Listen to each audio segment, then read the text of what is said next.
ಪಾಠ ಶಾಲೆ ತಾಯೇ ಮೊದಲ ಗುರು ಅಂತ ಹೇಳ್ತಾರೆ. ತೊಟ್ಟಿಲ ತೂಗುವ ಕೈ ಇಡೀ ಜಗತ್ತನ್ನ ತೂಗುವ ಶಕ್ತಿ ಯಾರಲ್ಲಿ ಐತಂದ್ರೆ ತಾಯಂದ್ರಲ್ಲಿ ಐತಿ. ಇದು ನೆನಪಿಟ್ಟುಕೋಬೇಕು ತಾವೆಲ್ಲ. ಒಂದು ಮಗು ಅಳ್ಳಾಕೈತೆ ಅಂದ್ರೆ ಹೆಂಗ ತೊಟ್ಲ ತೂಗಿರ ಆ ಮಗು ಅಳುವನ್ನ ನಿಲ್ಲಿಸ್ತೈತೆ ಅಂತ ಗೊತ್ತಿರೋದು ಯಾರಿಗಂದ್ರೆ ಅದು ತಾಯಂದ್ರಲ್ಲಿ ಐತಿ. ಅದಕ್ಕೆ ತಾಯಿಗೆ ಬಹಳ ಮಹತ್ವ ಕೊಟ್ಟಿದ್ದಾರೆ ಎಲ್ಲರೂ.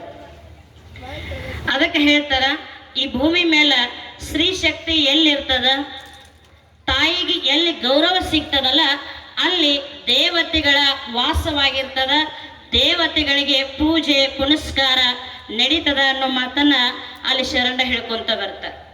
ಅಂತ ನಿಟ್ಟಿನಲ್ಲಿ ನಾ ಹೇಳೋದಿಷ್ಟ, ಇಲ್ಲಿವರೆಗೆ ತಾವೆಲ್ಲ ಕೇಳ್ಕೊಂತ ಬಂದಿದೆ ಮಹಿಳೆಯರಂದ್ರೆ ಏನ, ಮಹಿಳೆಯರ ಕರ್ತವ್ಯಗಳು ಏನ ಅಂತ ಹೇಳಿ. ಹೌದಾ?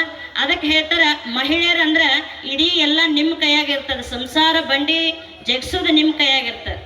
ಅಂತ ನಿಟ್ಟಿನಲ್ಲಿ ಒಂದು ಕಡೆ ಒಂದು ಮಾತು ಹೇಳ್ತಾರೆ ಶರಣರು, ಬರುವಾಗ ಬರಿಗೈ ಹೋಗುವಾಗ ಬರಿದು ಅರಮನೆ ಕಟ್ಟಿರಲಿ ಸಿರಿಮನೆ ತುಂಬಿರಲಿ ಪರರಿಗೂ ಪ್ರಕೃತಿ ತಾನೇ ನಿನ್ನ ಸಿದ್ಧ ಭಾರತಿ ಅಂತ ಹೇಳ್ತಾರೆ.